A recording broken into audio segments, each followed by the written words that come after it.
Hi there, and welcome to this, the Rethinking the Human Factor podcast with me, your host, Bruce Hallis. It's absolutely fantastic to be back after a 3-month break. It feels really good to get back behind the microphone and to know that we've got an absolutely fantastic lineup of guests over the next 10 months where they will be sharing insights from either the research they're doing or the practice, the actual application of new ideas around the challenges of raising awareness, influencing behaviour and fostering an appropriate organisational culture. So what have we been doing since, I think it was July? July was the last time we actually published a podcast. Well, for sure, we haven't been twiddling our thumbs. And whilst we'd like to have taken much more advantage of the fantastic weather we've had in the UK over the summer months, what we've been focused on is really 3 core things. The first thing is finishing off the book, which I started in September last year, and we actually published that about a week and a half ago. The book is called Rethinking the Human Factor Podcast. How original, I hear you say. And the book's there really to accompany this podcast. It acts as a platform for the reader to sort of sit back and rethink the human factor. In the book, in the 9 chapters of the book, we basically challenge some of the assumptions that many people make when designing education and awareness programs to raise awareness, influence and behaviour and foster an appropriate organisational culture. But also we bring in a load of insights. Some of them have come from the research that I've done over the last 7 years now. Some have come directly from the interviews that we've done in series 1 of the podcast. So that book's available on Amazon. It's a really short read. You know, I've had people already getting back to me saying, I read it all in under a day. So it's that sort of short read. And, you know, really at heart, it's not a tick box of these are the things you need to do.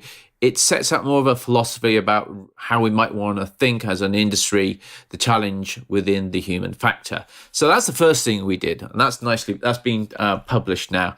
The second thing we've been doing is working on this podcast. So, you know, we had great feedback upon series 1. Thank you to all those people that gave their feedback. And it sort of drove me and the team to say, okay, look, you know, there's a real interest in this, so let's carry on with series 2. So we've been basically lining up a whole load of guests to come and share some insights with you over the next 10 months.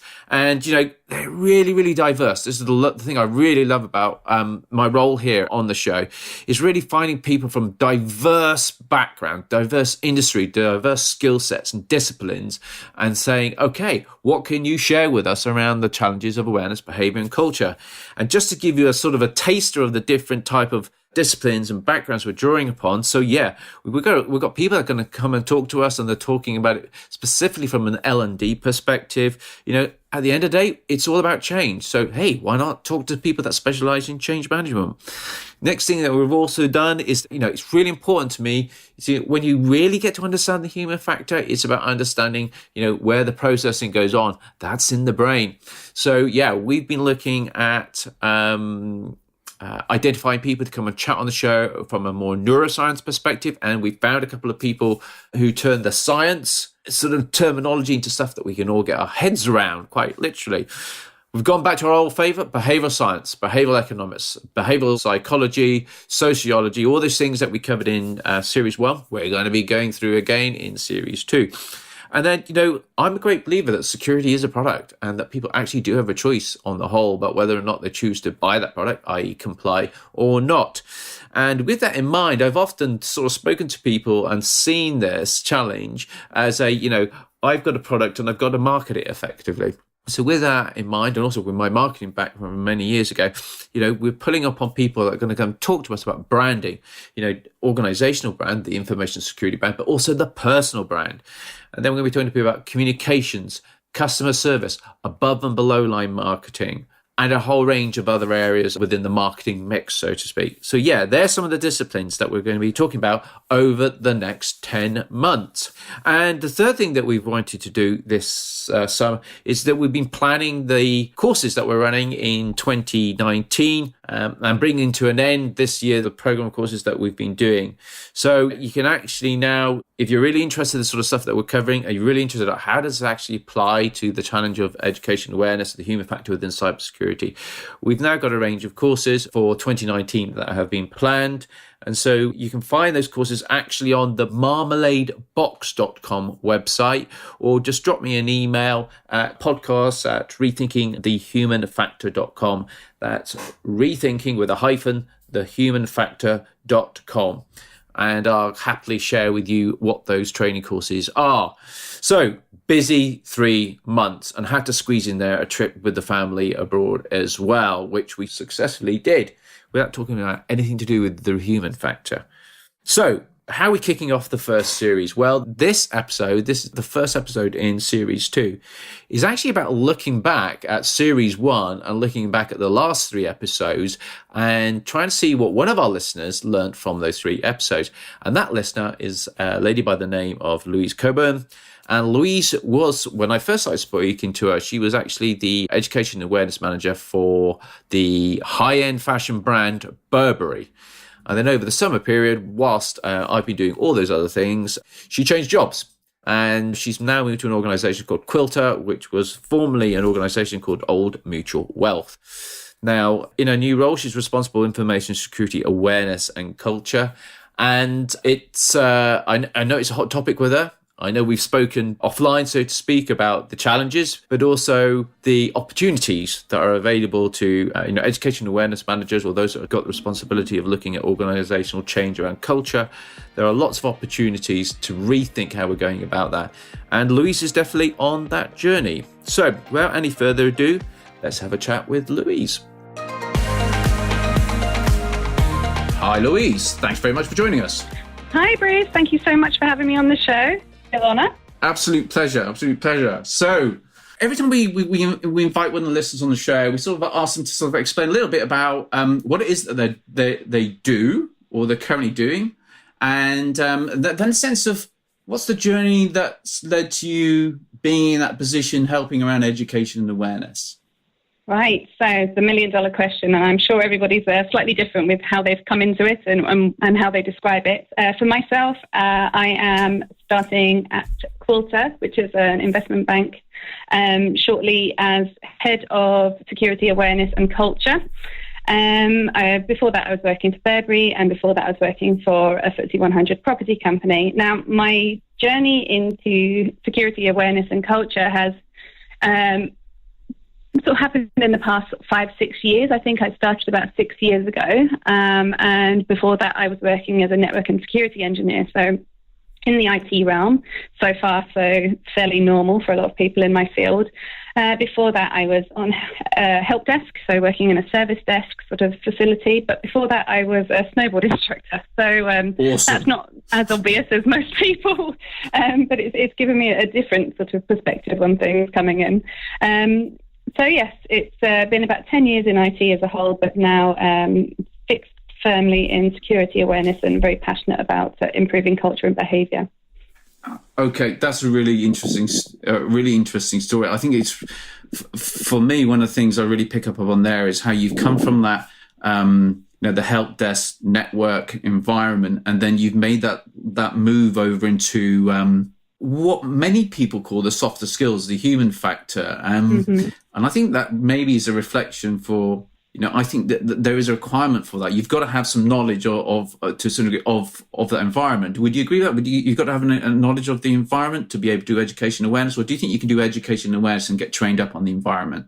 Yeah, it's interesting. And I know that it's not unusual for people to come through that kind of background, whether it be IT in various different aspects, or sort of from the help desk or from engineering. I do kind of agree that it's not necessary for that to happen in order for you to be a great person in security awareness. And I think there's lots of people in our realm that do phenomenal jobs, and they've come from completely diverse backgrounds.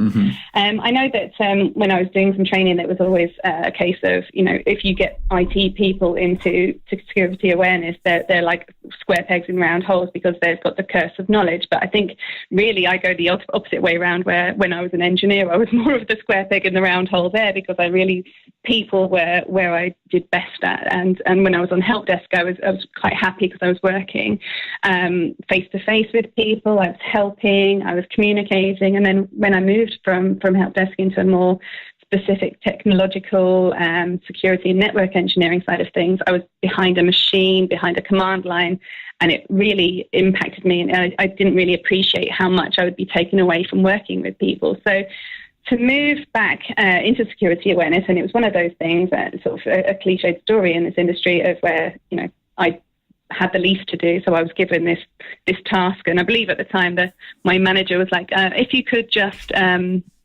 get rid of the security risk, that would be great. And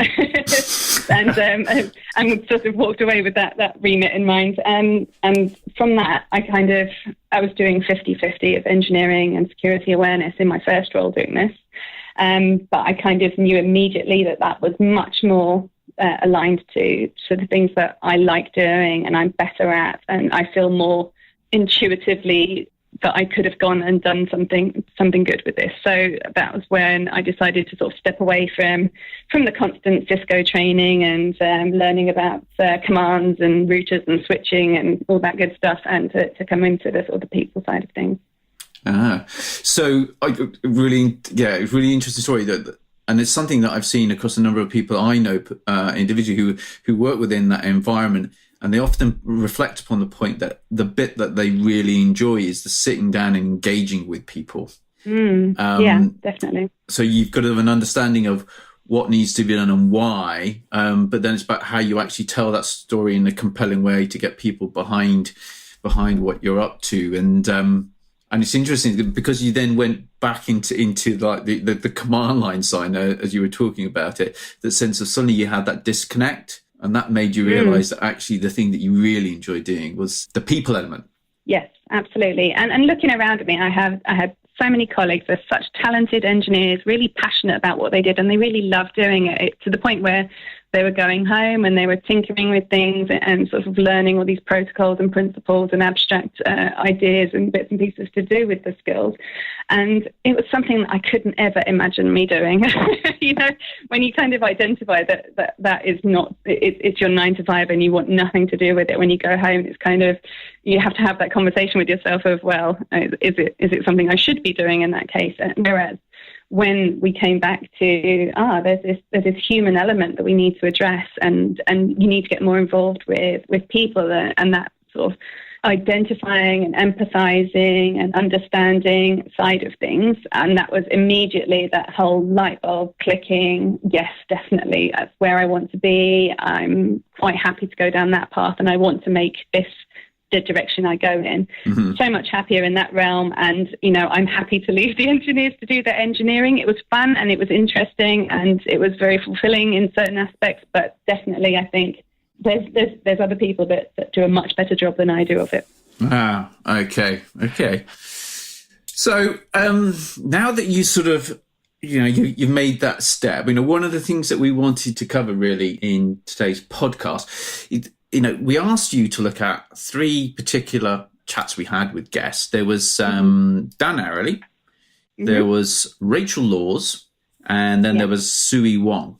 And I just wondering, what things did you take away from listening to those podcasts? So, anybody that's listening at the moment, but maybe hasn't listened to all the podcasts yet from within the first series, that they can think, Louise thought that this would be of interest, and they can go away and have a look at that specific podcast or any of those 3 podcasts to get a sense of where you come from. What sort of things have you been picking up? Right. So, just to sort of go right back to when I first got in touch with you, if anybody hasn't listened to these podcasts up to now, I really recommend going back and listening to all of them. When I think I got in touch with you early July, something like that, after I'd gone through a bit of a binge listen, just because there were certain salient points that were, as I was walking to work, listening to this podcast on my headphones, to do the job of security awareness and culture. And we had people like Heather from the Singer comics, who's literally just, I think she sort of word for word says the sort of things that I say about the abysmal lack of creativity and originality in images for cyber. It made me laugh so much because it's one of my bugbears, and I harp on about it a bit too much, probably, about padlocks and skulls and binary and things like that being the only way in which apparently we're able to visualize cyber. And I had to sort of reach out to you and sort of explain how much that sort of touched me and made me laugh. But and then sort of the Richard Mazzellin, I think it was, Yeah, the Director General from the European Union used to head up the Health and Innovation Directorate. Yeah. Yeah, I mean, there was so many. I could go on about so many of the different podcasts. But yeah, I mean, in terms of Sui Wong, who's most recently talking to you, she's from a health and safety background. Just the fact that you've got all these guests on, that we all have a very similar end goal, and our priorities are around behavioural change. Yeah. And I mean, obviously, when you talk about that as an end goal, when you look at other industries that have that as an end goal, where does it stop? It's in marketing, it's in politics, it's in retail environments, it's in sustainability, it's in, well, social engineering and security as well. But when you're looking at how other people achieve these, it's just so inspiring. So particularly with Sue talking about how they modified the traffic lights with the dancing man. Yes. It's kind of like that aha moment when you sort of have a little laugh out loud about what a brilliant idea. It's kind of an inspired idea to sort of get people noticing something else and not thinking that this is something dull, this is something I have to do, this is this is something that's quite entertaining, this is something that I want to stay for. So switching from something that people can resent or want to rebel against to something that they're choosing to stay and engage with is kind of a key message through our industry, as well as countless others. I think the point she made about involving people in design, so it's something that you've spoken about in your book and in other podcasts about endorsement, or when people are involved in designing policy or in choosing their safety goggles in the example that Sue talked about. It just meant that they were much more likely to be engaged with it. And I suppose that touches upon the IKEA effect that you've spoken about before as well. When people have that investment in a product or in an idea or in a policy, then they're much more likely to appreciate the effort that's gone into it and go along with it and be involved with it in the future. Yeah, I mean, I think that's, that conversation I had, Sui Wong, I still remember the video that she shared on LinkedIn of the dancing, the red person in the light, and the red person's dancing, and then suddenly the red person stops, the green person walks, and everybody's attention then walks, so they'd be looking at the red person in the traffic lights dancing, and then when the green one comes on, they're like, okay, now I can go. And it's so, when you look at it, just small things can actually really have an impact. We're such simple creatures, aren't we? I know, it's hard. Like cats with laser beams. Yeah, there's nothing wrong with admitting that really humans are, it's just the way we are, not as individuals, but collectively as a species. How we've evolved is that there are these really simple things that are they are truths across every culture. Yeah, exactly. I think that kind of, that takes us into Dan Ariely sort of territory, I believe. So, so it's a good segue into a lot of the messages that he had. Now, I could quite easily spend the next hour and a half talking just about Dan Ariely. I think from that podcast, I've ended up on a bit of a binge listen and a binge read of all of his work. And in fact, I was having a conversation with Jason Haynick. I'm not sure, do you know him from Habituate? Yeah, he's a fantastic guy in the security awareness arena. And we're having a little back and forth exchange and talking about things that we were being inspired by and books we were reading. And it turned out we were both reading Dan Ariely books at the same time. So awesome. It goes to show you like how far the reach of that behavioural economics world goes. Yeah. But I think it should be really required reading for us. It's fascinating. I think anything, if you're fascinated by psychology and anthropology and sociology and things like that, and I think that's what probably draws a lot of people into the security awareness arena, is people that are interested in that side of things, because our audience is people, and more understanding of people is better. But yeah, the whole idea of I think he explained really nicely the difference between economics and behavioural economics is kind of a fantastic metaphor for the traditional way in which security awareness is placed within an organisation. So at the moment, it's always coming through IT, well, largely through IT. It's probably in certain industries it won't be. And I think, you can kind of base IT and the priorities of IT and the attitudes and expectations of IT in that kind of bracket with the economists, the traditional economists. So I'm sure he's put it much more eloquently than I'm about to do, but he said something along the lines of economists believe that people, when given the right information, will make the right choices every single time. They're rational beings. And behavioural economics doesn't make any assumptions in that arena. They just watch and see, and then they see that people make all kinds of decisions with the same information. I think smoking is a very good example of this. I think there can't be anybody that doesn't understand that smoking is not good for you, that it's expensive, it's bad for your skin, it's bad for your health, it's going to shorten your lifespan. There's not really any good reason to smoke anymore. There's alternatives. It's very hard to smoke anywhere, especially in the UK. But awareness is there, but the behavioural change is not.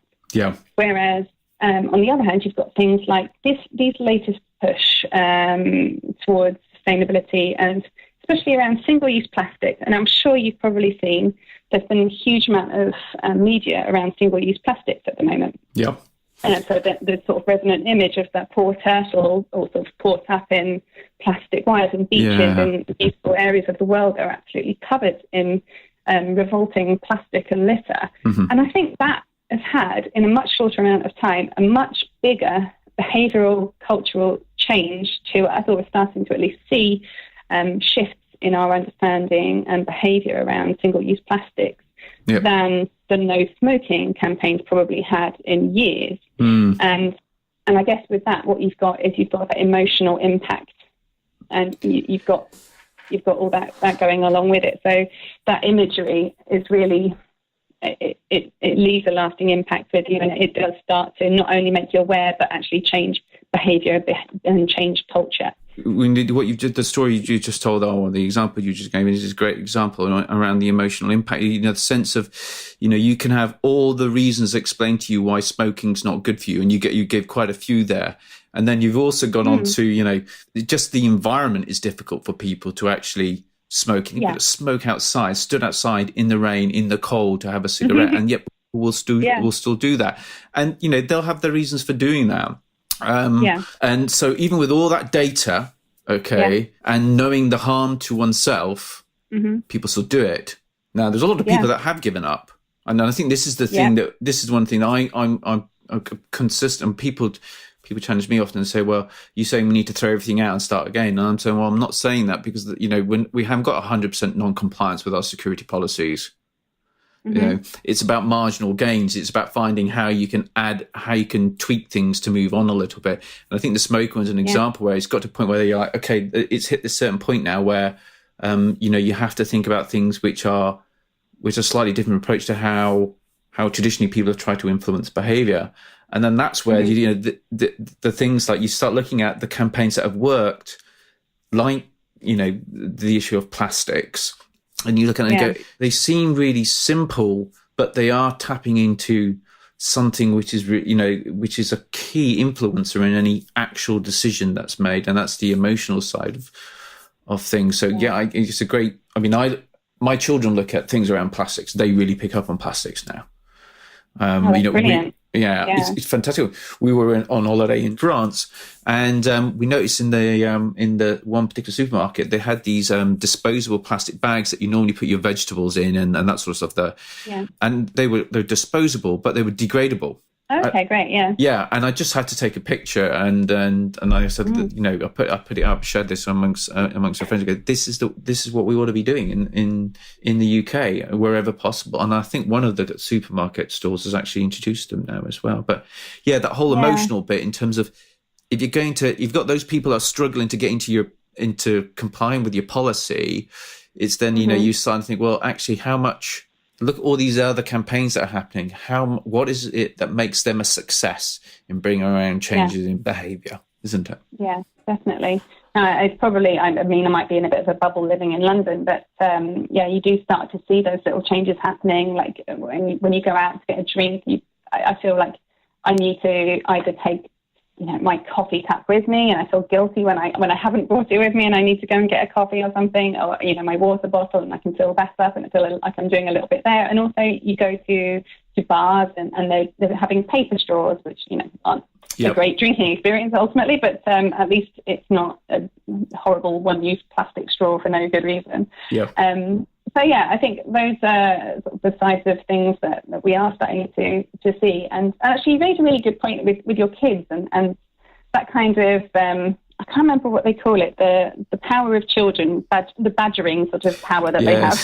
Badgering, nagging. It has a lot of different names, but it's amazing the power that children have, and actually, it's something that I think we should have in our minds when we're thinking about our audiences and sort of the future of security awareness is children, because it's going to be in a blink of an eye that they're entering the workforce. And what is it that they're seeing around security at the moment? Something my friend mentioned to me in a passing a conversation, I was telling her what I did for a job, and she was like, oh, you should come teach my children about being safe on the internet. I was like, interesting. Actually, are people I mean, you've got the Singer comics and things like that, but I don't know of too many things that are talking about how to keep children safe on the internet. And here you've got a really technically savvy, very impatient, probably have access to spending your credit card pounds on your phone audience, which shouldn't be a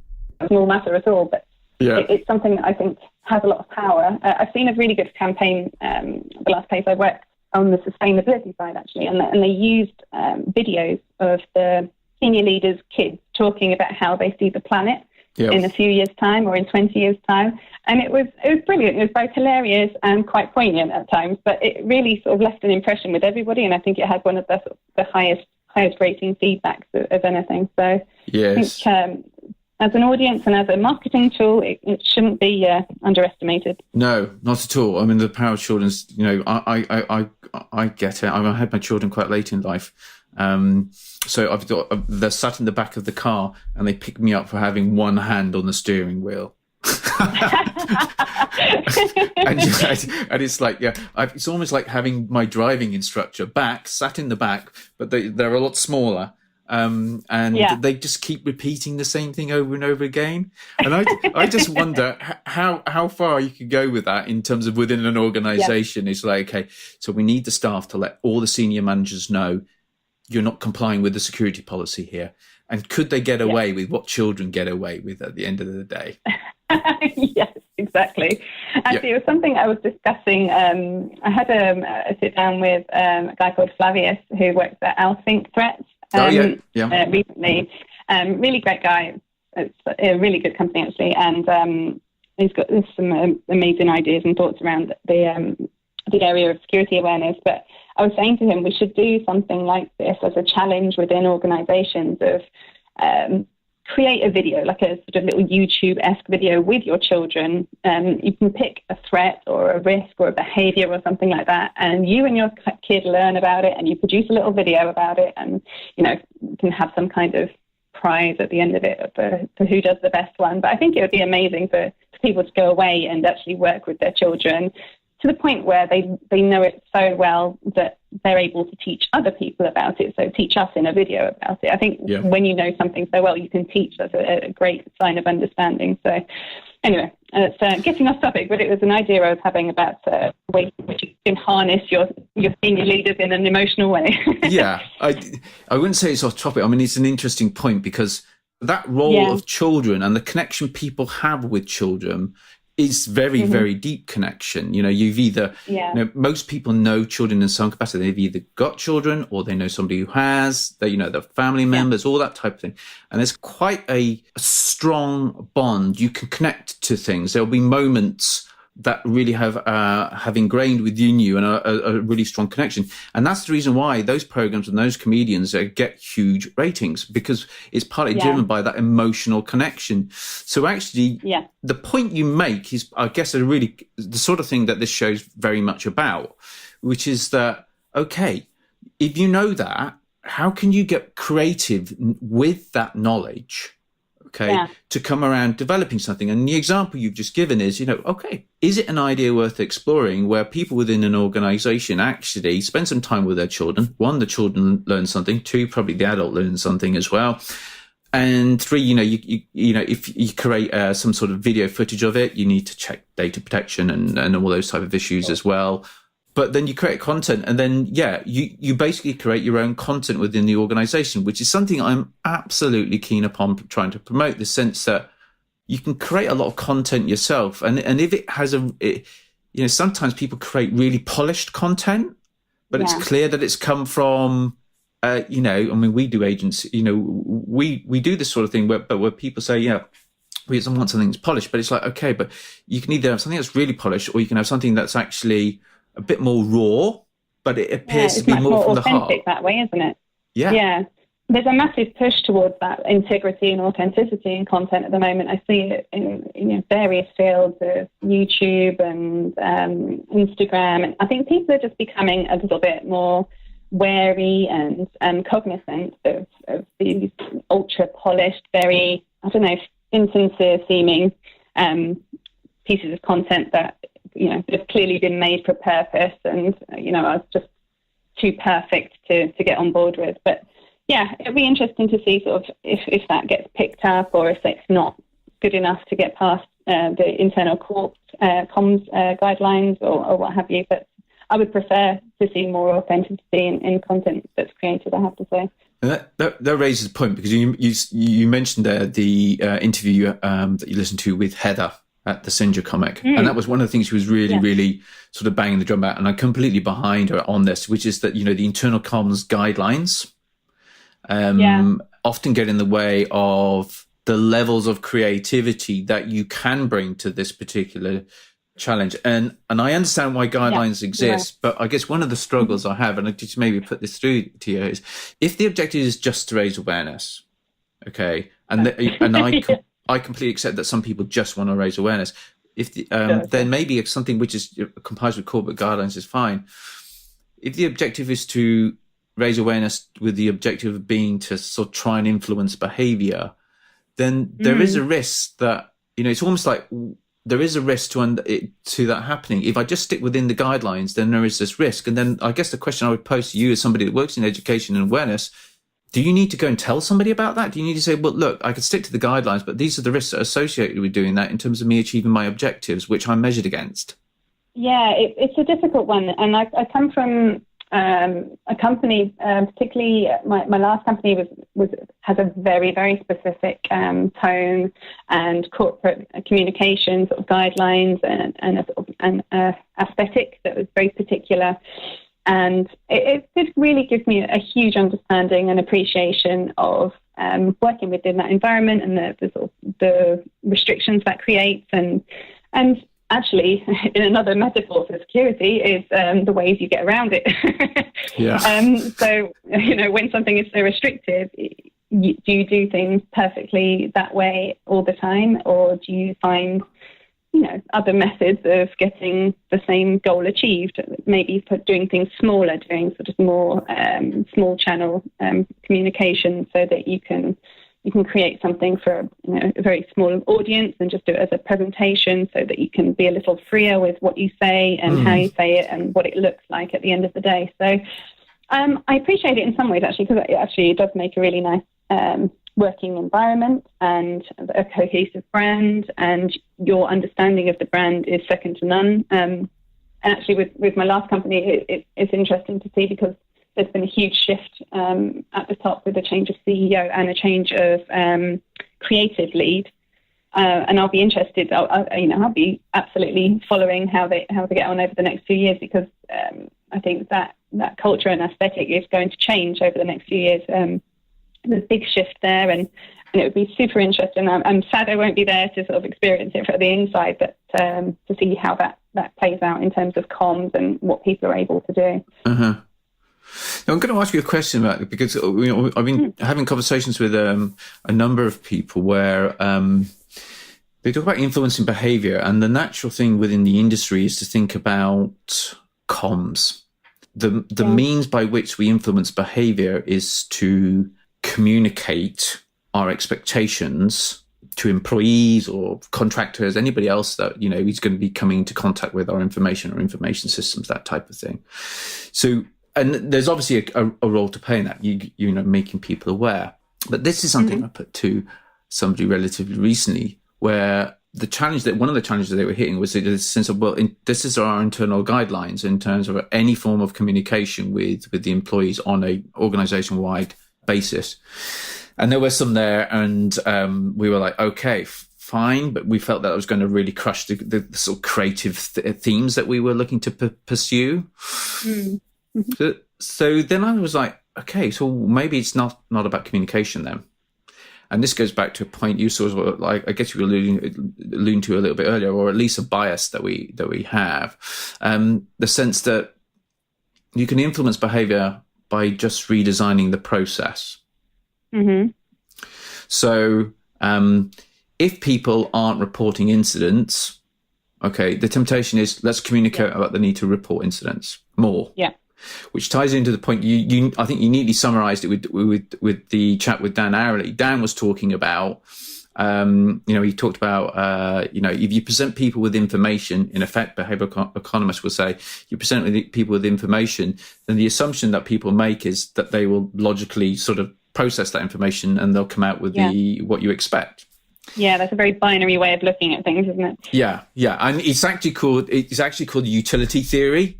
And it goes back to Adam Smith and economics, and it's the model upon which most of our society has been built. But what Dan and behavioral economists do, and other sort of behavioral psychologists, is, like you said, they sit back and they look and they see that actually people don't process that way. Okay. Yeah.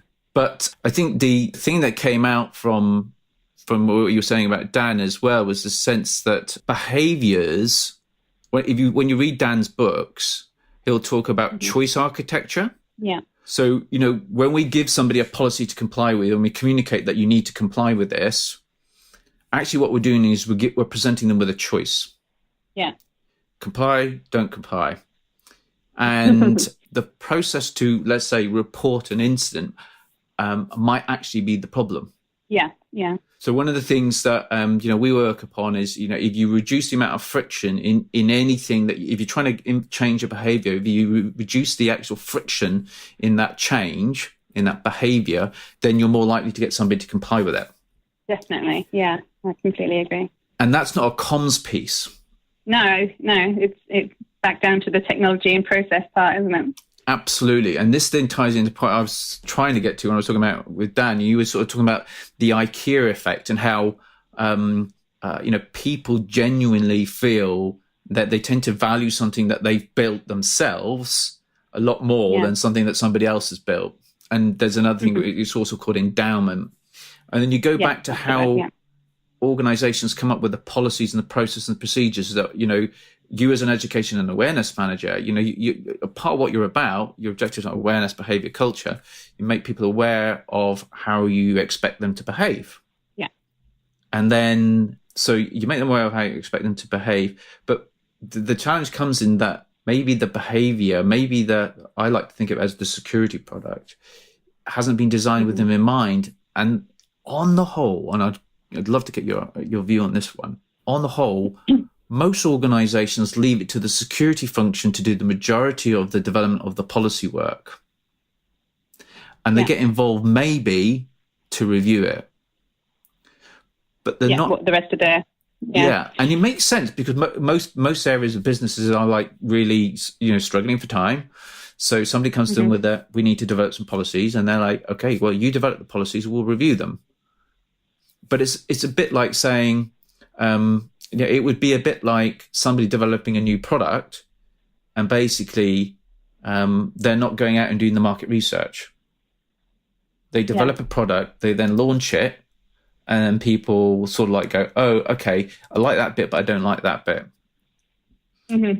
Yeah. And it's that process design. If you get the process, if you work with the customer, in our case, it's the internal customer, to help you design it, and it's not just about them reviewing it, because the review will only be done by a small number of people.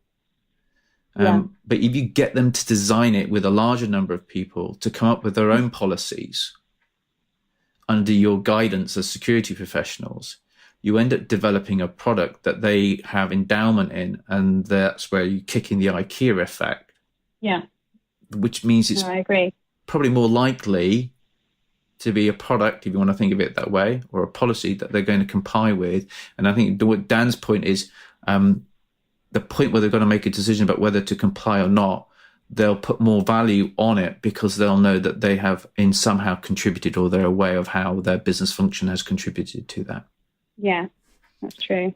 So do you think as an industry, do you think we focus on this is a comms challenge. We just pump information through to them, okay, and it will eventually get through. Or the other approach, which is slightly more mature, is we'll find different ways of getting information through. Do you think as an industry, we're looking at the process side of it as well?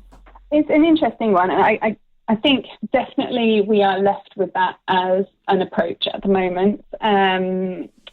I think you're exactly right. The policies are sort of created by the department that is concerned with that policy. I don't know what it's like for different types of companies, but most of the companies I've worked with, if you printed out the policies, I can't even imagine how big the stack of paper would be. It's impossible for you to know what's in those policies. Yeah. So therefore, it's impossible for you to comply. And I don't know what the answer is to this, because I understand that policies are required. We need to protect ourselves in terms of audit, in terms of legal avenues, but are we doing it in a way that is plausible for somebody to be able to, even with the best will in the world, to know and understand and follow everything within that policy? And I think this was something that Richard Medellin also talked about policies, what's on page 17 of the, data asset classification policies. Like, no, it's useful as a chocolate fire guard. And maybe we need to move to something more like, for instance, Netflix has a culture approach to how they do employee policies. So it's more of a principles-led culture deck rather than a series of policies of act within the best interest of the company, don't do things that are illegal, that kind of thing. I don't know if that's necessarily practical. I don't know how that works at Netflix or anything like that at the moment, but maybe it's something that we need to sort of move with and end up sort of getting more towards that as a more holistic approach and be able to look at things from a wider angle rather than specifically asking people to look at this policy, which is written almost like a legal document, and ask, everybody from somebody on the retail floor all the way through to the CEO to understand, digest, and follow everything that's in that. Now, as you say, like at the moment, what we're left with is communicating it as a method to get people to do this, to uphold these policies. And I think it's probably, it's a result of us ending up with these long drawn-out policy rewrites. You're having to work at a company that has an existing set of policies. Even if you're changing them, are you changing the policy to be the policies that you want everyone to adhere to in future, or the policy of the present?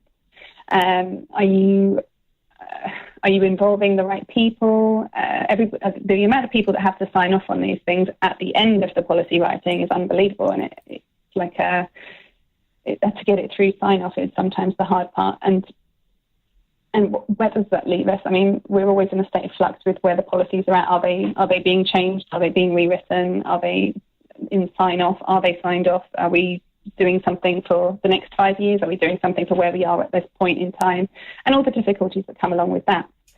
And that leaves us with sort of a point of contention of what we're communicating. I think what we end up communicating is more along the lines of principles to act in the best interest of the companies. And because how can we operate otherwise? But I think you're exactly right. It's not just about a newsletter or a poster or anything like that. It has to be a more holistic program of working and understanding how people behave and work at their jobs. As Dan was saying, with his university filing system, I think it was a filing system. It was the VPN. Yeah, I think it was that. If the priorities of the security team aren't aligned with how he's able to work while he's away, and he's going to choose his priorities over their priorities, and he can't expect other people to do differently. Not everybody's in security. If they need to work, they need to work. They're the people that drive the income into the company, after all, and it's difficult if we're not respecting how people work and making it as easy as possible for them. Now, it's hard to say, because I know that as soon as you move towards convenience, you're moving away from security as a general rule. But it's definitely something that we need to at least communicate to people, that we understand that we need to move more towards convenience. But in the meantime, please bear with us while we do this, because we're trying to keep you safe, and just trying to get people to appreciate the whys, the wherefores, what they're doing when they do this. And try to make those consequences a little bit more visible, because the problem with security is so much of things that happen silently. There's not that usual 90s hacker film thing where, your computer screen explodes in a series of pixels or something like that, or you're Sandra Bullock chasing around after your lost identity. But if we can make some of those consequences visible, then at least you're getting that sort of understanding and appreciation for what is happening on the back end. I think working with the security teams is brilliant for this, because you've got a really talented crew of people here that understand how machines and technology can stop consequences from happening, and that's their bread and butter. But that's not for everybody. Not everybody understands what is happening on the back end, what's happening every single day that they're being protected from. Yep. Maybe we do need to do a bit more PR around the security teams, because they really do deserve it, and it might not be the most exciting thing, but maybe that's how we can help to advocate for our security teams and help sort of both sides of the team that way. It's really interesting. You mentioned the word PR there. You mentioned about the actual security team. You mentioned there about the comments that Dan made in his interview, and I still remember, because he basically was saying, because I was sat in front of him, and he was talking about him not complying with the IT security policy. I was like, that's not what we want to be talking about on this podcast. Thank you. Well, it's actually naive to think otherwise, because I think if you're starting, as me as a professional in this industry, I always start from, well, would I follow that? Would I do that? I'm just a normal user of technology. I'm not, like this pious, better than, holier than thou sort of security user. Yeah. I have the same complaints as anybody else using technology. I get bored, I get frustrated, I get annoyed when things aren't easy. So I run things past myself first and see, and I'm one of these people that's constantly questioning and rebelling against things if they're not easy enough. So, I'm one of these contrary people, but I should test these ideas on myself first, and starting from that understanding, I think, is really valuable. No, I was going to go on to another particular track I was leading off to, but I think you sort of just hit the nail on the head, I guess, in terms of the the journey that I've been on over the last 6 years around the human factor, was just a sense of, and I think Edgar Schein, who is somebody I would recommend anybody to go and read Edgar Schein's books. He sort of points out that if you don't understand these factors that basically, how behaviors are formed and influence how change happens, the role of culture, what actually is awareness and what makes for good sustained awareness, all these sort of things. If you don't understand these factors, okay, you basically become subject to them. Yeah, and completely correct. Yeah. So if like you've got that role, you're taking on the awareness and culture role.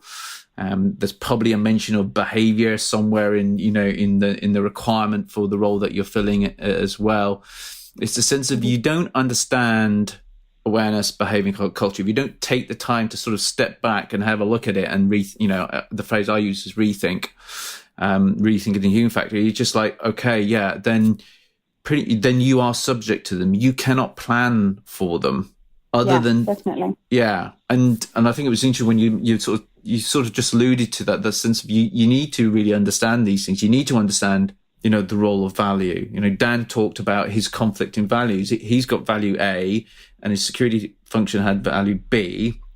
And when it came to the time he had to use a VPN connection whilst he was in Africa, and it was running like a dog on three legs, he was like, right, okay, this isn't working for me. So he had that, at that point, he had to make a call. And it's when you understand how decisions are made under different circumstances that then you start to understand how what you design might not actually deliver the intended benefits to the organization.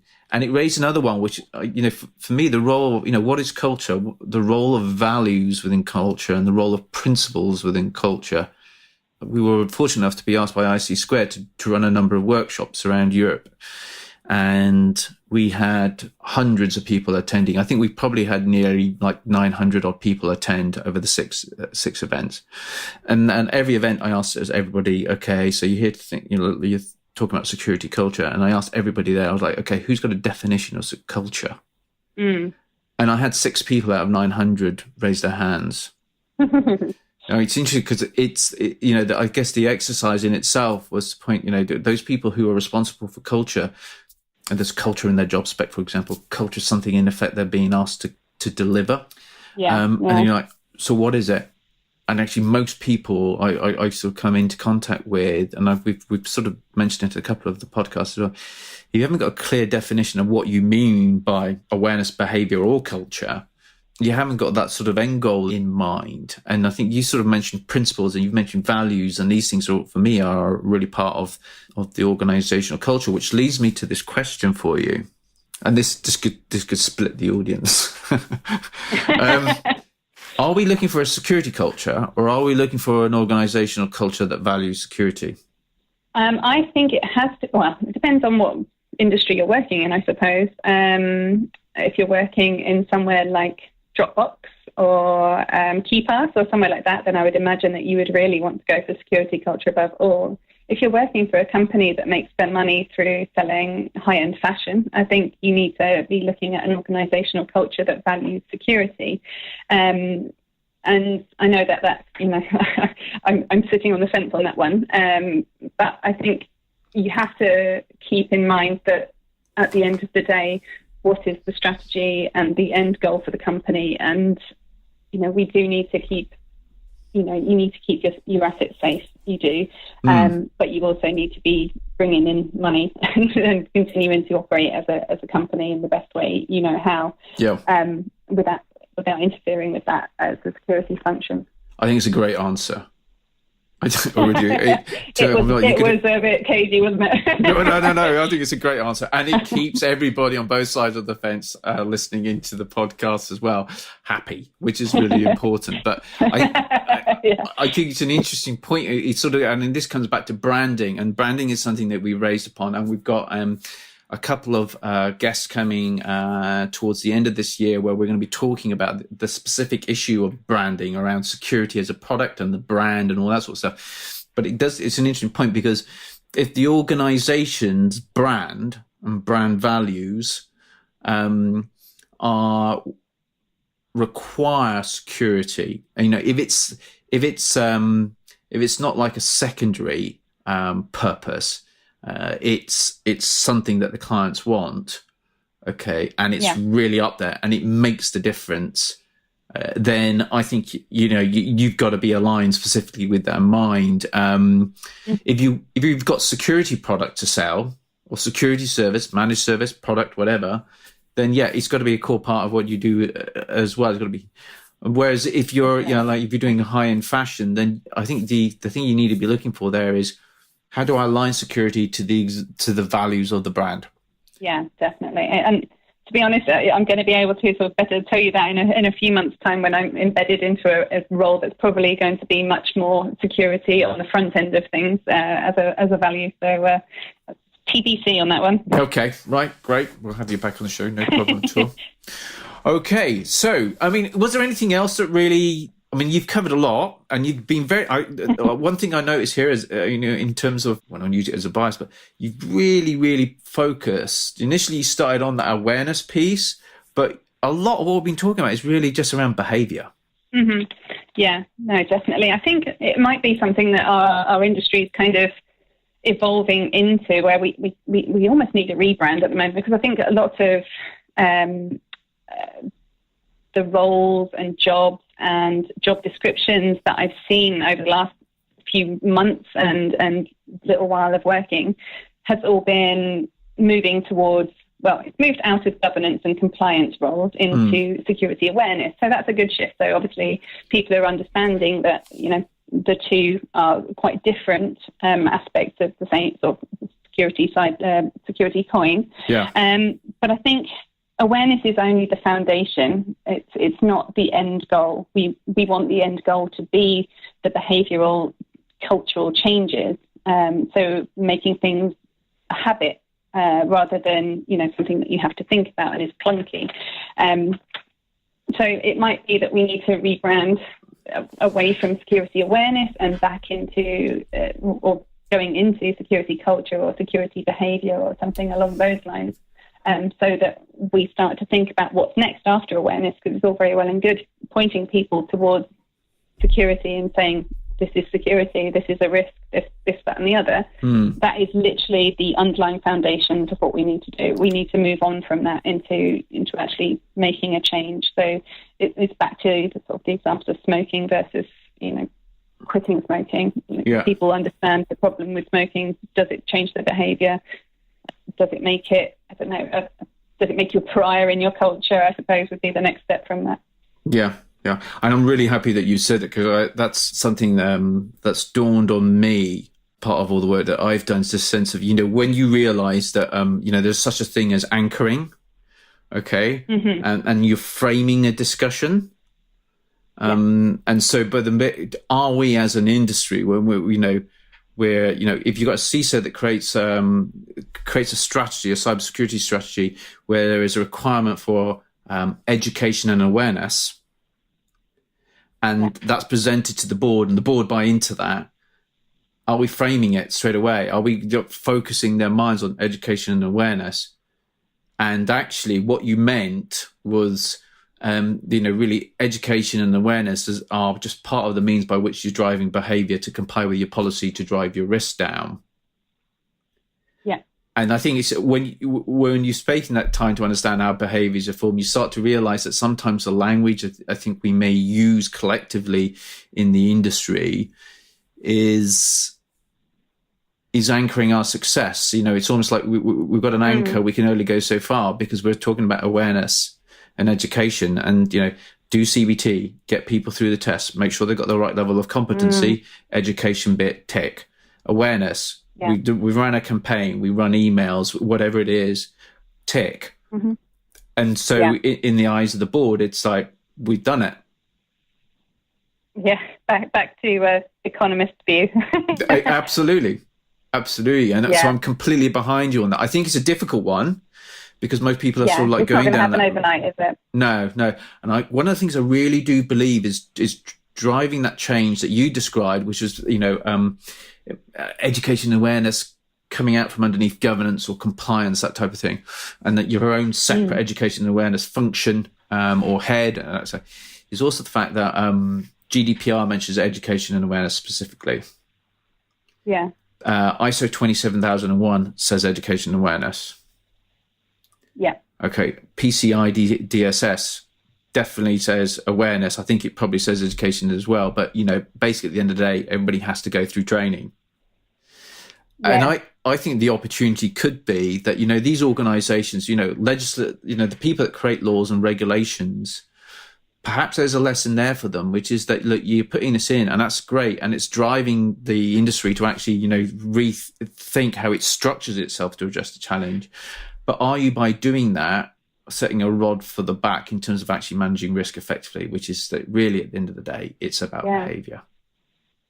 Yeah, that's a really good point. It's fine if those terms are kind of related back to, say, something in the risk department or the security risk department around compliance and governance, and that's fine because those things are measurable, and I guess that's why they're put in there, that you can say, giant tick, we've done this. But as we know, there's various ISO compliant companies that have been hacked. It's not necessarily prevented any kind of thing. You're just protecting against audit. You're not protecting against hackers when you do this. And it kind of it's an interesting one because, as you say, education and awareness brings to mind this very neatly packaged, measurable, black or white, yes or no thing. Whereas we kind of understand now, and it's slowly coming to light, that that's just the beginning. Nobody goes through CBT and becomes, habituated to make good security decisions, I'm sure. But, show me someone that has, you can prove me wrong on that one if you want to, but it's just my opinion on the matter. So in my mind, I think it comes back to the fact that we're coming through a very binary department from IT, and when our requirements are built into a 5-year IT security strategy, it kind of means that our end goal, which, from my personal point of view, my end goal is behavioural change, is then secondary to the security department's end goal of secure assets. So you always have to take a step back from priority A and make your priority B. And so I think maybe what we need to do is, as you say, step out from compliance and governance, even step out of IT and into a more people-centric domain, so that you can start looking into other departments that have behavioural change as their priorities and work backwards from there. Because we always need to keep that end goal in mind when we're working, and we don't want to always be taking a step back and compromising on what we do just in order to hit these 5-year security department strategies and goals. And no, that's not necessarily, and it's another one that's not an easily decided or worked out way to work. But it's just something it's been playing on my mind in the last few years. We're not working for people when we're working in an IT security domain. Yeah. Okay, look, it's been absolutely fantastic having a chat with you. I really enjoyed it. Yeah, no, definitely. It's been fantastic to see so many domains represented, and it's so good to expand our awareness and perspective on sort of the same challenges but in different industries. So I've really enjoyed it. Thank you. Thank you very much. Hi there. Well, I knew that having a chat with Louise was going to be really interesting. From speaking to her, what I get a sense of is a real sense of energy, a passion for the subject matter. And I just love her background and the fact that, she started off in the more technical field. She spent that period of time actually in the support capacity, dealing with people, dealing with the customer at the end of the day. And I just got that sense that sort of gave her a flavour for actually, enjoying that interaction, enjoying working with the customer, that the people that really are going to make the difference when it comes to information security. And that was a natural step for her then to move more into that education and awareness type of role. And she seemed to be really, really suited to it as well. So it was great to have her on the show. It's great to have a sense of enthusiasm.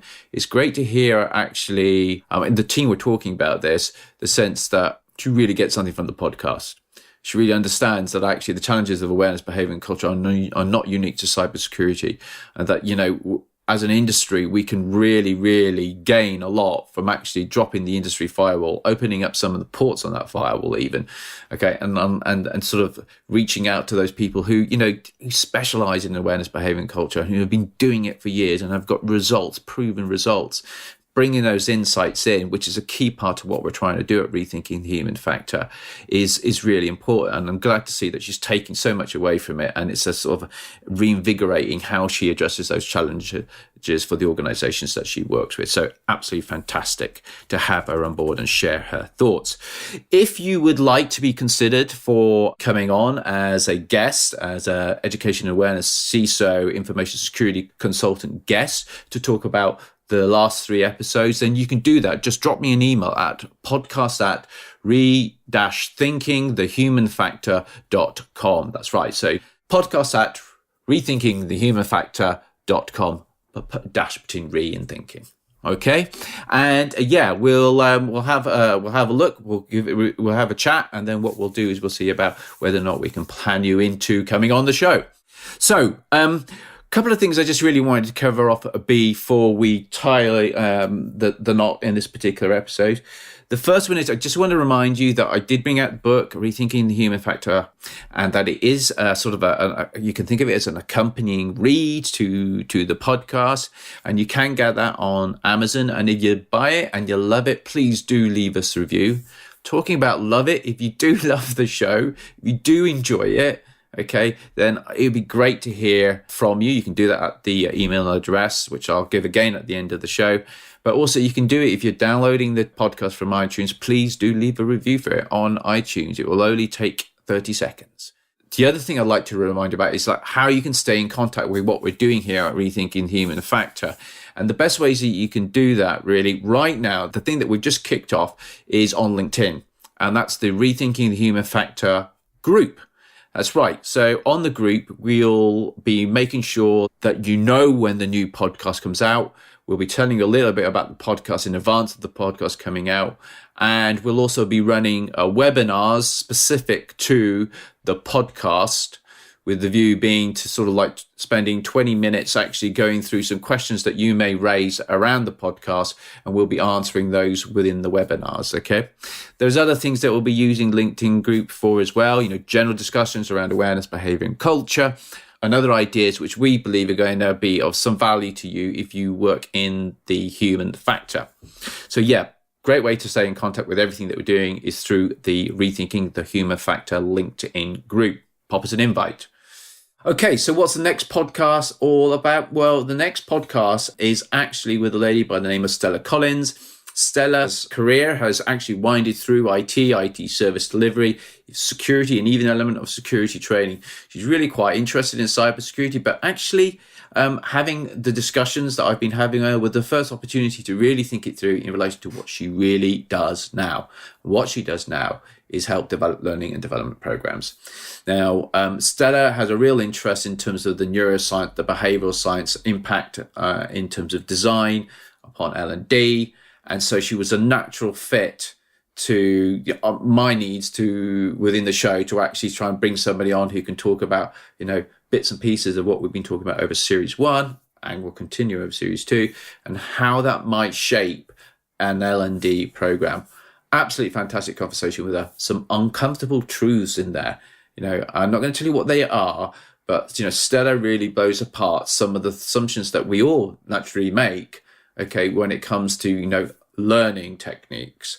And so if you're interested in the uncomfortable truths, I recommend that you do register with us so that you become a member of the LinkedIn group so you know when the next podcast is coming along. So on a final note, I'd like to just thank you all for listening, for joining us here at the Rethinking Human Factor podcast, and especially those of you who go out and buy a book, okay? Right. So I really look forward to having you on here on the next show. And if you have any ideas for the show, please drop them in I'll remind you again of the podcast email address. It is podcast@re-thinkingthehumanfactor.com. That's all one word, rethinkingthehumanfactor.com with a dash in it. Okay? Catch you soon. Take care.